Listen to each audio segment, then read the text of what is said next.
Hello friends, wave education में आपका स्वागत है। हम मध्य प्रदेश जेल प्रहरी के प्रीवियस ईयर के क्वेश्चन पेपर सॉल्व कर रहे हैं, जिसमें से हमने ये क्वेश्चन पेपर सॉल्व है। 3 क्वेश्चन पेपर ऑलरेडी सॉल्व कर चुके हैं और इसका जो जीके पार्ट है हमने सॉल्व कर लिया है। अब हम स्टार्ट करेंगे हिंदी। ठीक है, हिंदी का पार्ट स्टार्ट करेंगे।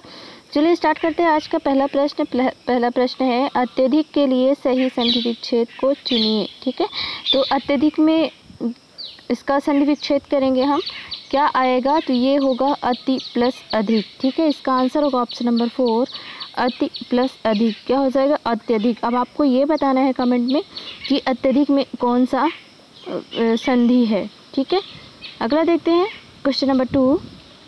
क्वेश्चन नंबर 2 है मंत्रिमंडल का शुद्ध रूप निम्न में से कौन है? तो मंत्रिमंडल का शुद्ध रूप क्या होगा? तो ये होगा मंत्रिमंडल। ठीक है, इसका आंसर होगा ऑप्शन नंबर 1 मंत्रिमंडल।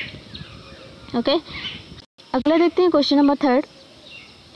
क्वेश्चन नंबर 3 है संचय के लिए सही संधि विच्छेद को चुनिए। ठीक है, तो संचय के लिए सही संधि विच्छेद क्या होगा? तो संचय का संधि विच्छेद होता है सम प्लस चय। ठीक है, इसका आंसर होगा ऑप्शन नंबर 3 सम प्लस चय। ठीक है, क्या हो जाएगा? संचय हो जाएगा। और संचय में कौन सी संधि है? तो ये है व्यंजन संधि। ठीक है, अगला देखते हैं क्वेश्चन नंबर 4। क्वेश्चन नंबर 4 है अंगूठा छाप मुहावरे का अर्थ निम्नलिखित विकल्पों में से कौन सा है?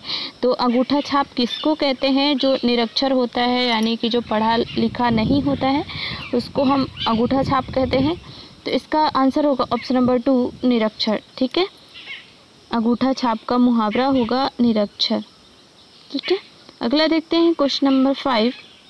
क्वेश्चन नंबर 5 है अकस्मात का शुद्ध रूप निम्न में से कौन है? तो अकस्मात का शुद्ध रूप होता है अकस्मात, यानी कि त में हलंत आएगा। इसका आंसर होगा ऑप्शन नंबर 1 अकस्मात। ठीक है, अगला देखते हैं। अगला क्वेश्चन नंबर 6 है आग के लिए सही पर्यायवाची वाले शब्दों की पंक्ति को चुनिए। ठीक है, तो यहाँ पे हमें आग की पर्यायवाची बताना है। तो आग की पर्यायवाची होती है अग्नि अनल पावक। ठीक है, इसका आंसर होगा ऑप्शन नंबर 3 अग्नि अनल पावक। अगला देखते हैं। अगला है क्वेश्चन नंबर 7। क्वेश्चन नंबर 7 है आवट प्रत्यय से बना शब्द निम्न में से कौन सा है? तो आवट प्रत्यय से जो शब्द बना है वो है ऑप्शन नंबर 2 मिलावट। ठीक है, मिलावट इसका आंसर हो जाएगा। और प्रत्यय किसे कहते हैं? किसी भी शब्द के अंत में अक्षर या अक्षर के समूह जुड़ा हुआ हो उसे प्रत्यय कहते हैं। ठीक है, तो यहाँ पे जो आवट है वो मिलावट में है, मिलावट। ठीक है, तो इसका आंसर होगा ऑप्शन नंबर 2 मिलावट में आवट प्रत्यय लगा हुआ है। ठीक है, अगला देखते हैं क्वेश्चन नंबर 8। क्वेश्चन नंबर 8 है कर्कश का निम्न में से कौन सा सही विलोम शब्द है? तो कर्कश का विलोम शब्द होता है मधुर। ठीक है, इसका आंसर होगा ऑप्शन नंबर 1 मधुर। इसमें ऑप्शंस सेम दिए हुए हैं, बस मात्राओं का इधर उधर किया गया है, तो आप ध्यान से ऑप्शंस देख कर ही टिक करिएगा। कई बार हम सिर्फ देख लेते हैं कि लिखा क्या है और सेम रहते हैं ऑप्शंस, तो हम ध्यान नहीं देते इतना और हम आंसर टिक कर देते हैं। ठीक है, और हम निगेटिव में हमारा मार्क्स चला जाता है, तो प्लीज़ आप ध्यान में रख के ही करिए। ठीक है, अगला देखते हैं क्वेश्चन नंबर 9। क्वेश्चन नंबर 9 है अद्भुत रस का स्थायी भाव क्या है? तो अद्भुत का स्थायी भाव होता है विस्मय। ठीक है, अद्भुत रस का स्थायी भाव होता है विस्मय। इसका आंसर होगा ऑप्शन नंबर 3 विस्मय। अगला है क्वेश्चन नंबर 10। क्वेश्चन नंबर 10 है वी उपसर्ग से बना शब्द निम्न में से कौन सा है? ठीक है, यहाँ पे उपसर्ग पूछना है कि वी उपसर्ग किस शब्द में लगा हुआ है। तो हम ऑप्शंस के आधार पर देखेंगे। इसमें जो ऑप्शंस दिए हैं इसमें ऐसा कहीं पे भी नहीं है जिसमें वी है, सिर्फ एक ही है ऑप्शन नंबर 1 वी राम। ठीक है, जो शब्द के शुरू में लगा हुआ हो अक्षर या अक्षर का समूह वो उपसर्ग कहलाता है। तो इसका आंसर होगा ऑप्शन नंबर 1 विराम। ठीक है, अगला क्वेश्चन देखते हैं क्वेश्चन नंबर 11। क्वेश्चन नंबर 11 है वेतन के बिना कार्य करने वाला के लिए एक शब्द निम्न में से कौन सा है? तो वेतन के बिना कार्य करने वाले को हम क्या कहते हैं? अगर उसको एक शब्द में लिखें तो वो होता है अवैतनिक। ठीक है, तो इसका आंसर है ऑप्शन नंबर 2 अवैतनिक। ठीक है, अगला देखते हैं। अगला है क्वेश्चन नंबर 12, नर नारी में निम्न में से कौन सा समास है? नर नारी में कौन सा समास है? तो नर नारी में होगा द्वंद्व समास। ठीक है, इसका आंसर होगा ऑप्शन नंबर 2 द्वंद्व समास। अब कैसे होगा द्वंद्व समास, क्या होता है मैं आपको बताती हूँ। द्वंद्व समास जब किसी भी उसमें जोड़ा बन रहा हो, ठीक है, युग्म या जोड़ा बन रहा हो, उसे हम द्वंद्व समास कहते हैं। जैसे रात दिन, माता पिता, इसमें जोड़े बन रहे हैं, ये द्वंद्व समास का एग्जाम्पल होते हैं। फ्रेंड्स, अगर आपने समास का वीडियो नहीं देखा है तो मैं अपलोड कर चुकी हूँ, आप वहाँ से जाकर देख सकते हैं। ठीक है, अगला देखते हैं क्वेश्चन नंबर 13। क्वेश्चन नंबर 13 है, थोड़ा जानने वाला के लिए एक शब्द निम्न में से कौन सा है? तो थोड़ा जानने वाले को, जिसको मतलब कम ज्ञान हो, उसे हम क्या कहते हैं? तो उसे कहते हैं अल्पज्ञ। ठीक है, तो इसका आंसर होगा ऑप्शन नंबर 3 अल्पज्ञ।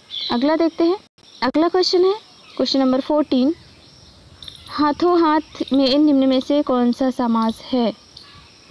तो हाथों हाथ में हमें बताना है कि कौन सा समास है, तो ये होगा तत्पुरुष समास। ठीक है, इसका आंसर होगा ऑप्शन नंबर 4 तत्पुरुष समास। इसका आंसर मैं तत्पुरुष बता दी हूँ, इसका आंसर होगा ऑप्शन नंबर 1 अव्ययी भाव समास। ठीक है फ्रेंड्स, मैं समास का वीडियो बना चुकी हूँ, प्लीज़ आप वहाँ से जाकर देखिए। वो गलती से मैं बोल दी। इसका आंसर होगा ऑप्शन नंबर 1 अव्ययी भाव समास। अगला देखते हैं क्वेश्चन नंबर 15। क्वेश्चन नंबर 15 है, कर्मठ का निम्न में से कौन सा सही विलोम शब्द है? तो कर्मठ का विलोम शब्द होता है निठल्ला, यानी कि कर्मठ होता है जो बहुत मेहनत करता है, और निठल्ला जो बिल्कुल भी कुछ भी ना करे, उसको हम निठल्ला कहते हैं। तो इसका आंसर होगा ऑप्शन नंबर 2 निठल्ला।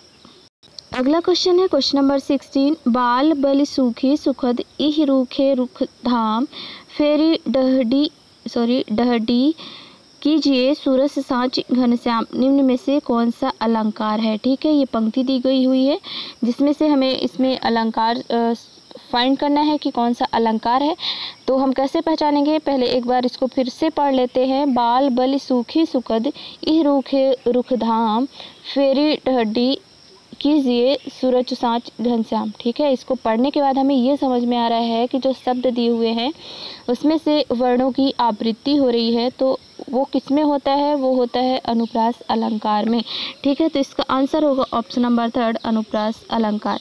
यहाँ पे देखिए आवृत्ति हो रही है, यहाँ पे ब की वर्ण की आवृत्ति हो रही, सूखी स की हो रही, सुखद में भी स की हो रही है, यहाँ पे र की हो रही है, इसमें भी र की हो रही है, इसलिए इसका आंसर होगा ऑप्शन नंबर 3 अनुप्रास अलंकार। ठीक है, अगला देखते हैं क्वेश्चन नंबर 17।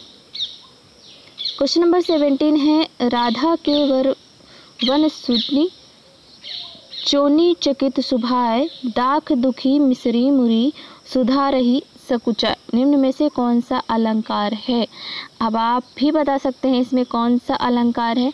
ठीक है, तो इसका आंसर होगा ऑप्शन नंबर 3 अनुप्रास अलंकार। इसमें भी अनुप्रास अलंकार है, क्यों है? क्योंकि इसमें भी वर्ण की आवृत्ति हो रही है। देखिए यहाँ पे व 2 बार आ रहा है, 2 शब्द में व की आवृत्ति आ रही है, यहाँ पे स, ठीक है, यहाँ पे च की आ रही है, दाख दुखी में आ रही है, म की आ रही है। ठीक है, तो इसका आंसर होगा ऑप्शन नंबर 3 अनुप्रास अलंकार। अगला देखते हैं क्वेश्चन नंबर 18। क्वेश्चन नंबर 18 है, दूर उपसर्ग से बना शब्द निम्न में से कौन सा है? ठीक है, उपसर्ग पूछा है तो हमें फाइंड करना है। इसका आंसर होगा ऑप्शन नंबर 4 दुर्भाव। ठीक है, ऑप्शन नंबर 4 इसका आंसर हो जाएगा। अगला क्वेश्चन है क्वेश्चन नंबर 19,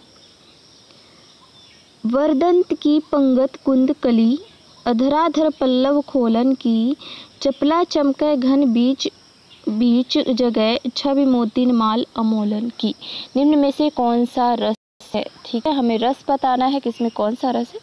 एक बार और पढ़ते हैं, वरदी पंगत कुंद कली अधराधर पल्लव खोलन की चपला चमकई घन बीच जगह छवि मोती माल अमोलन की। ठीक है, इसको पढ़ने के बाद हमें ये समझ में आ रहा है कि ये छोटे बच्चे के लिए कहा गया है। ठीक है, तो ये कौन सा रस होगा? ये होगा वाद्यसल रस। ठीक है, इसका आंसर होगा ऑप्शन नंबर 2 वाद्यसल रस। अगला क्वेश्चन है क्वेश्चन नंबर 20, कमल के लिए सही पर्यायवाची वाले शब्दों की पंक्ति को चुनिए। ठीक है, हमें यहाँ पे कमल की पर्यायवाची बताना है। तो कमल की पर्यायवाची होगी राजीव, नीरज, सरोज। ठीक है, तो इसका आंसर होगा ऑप्शन नंबर 3, राजीव, नीरज, सरोज। ठीक है फ्रेंड्स, इसमें हमने हिंदी के पार्ट कंप्लीट कर लिया है। अगला पार्ट हम जीएस का करेंगे, तो आप हमारे साथ बने रहिए। चैनल को सब्सक्राइब कीजिए अगर आप चैनल पे नए हैं। वीडियो को लाइक कीजिए। कैसा लगा आपको ये वीडियो कमेंट करके ज़रूर बताइएगा। वीडियो देखने के लिए धन्यवाद।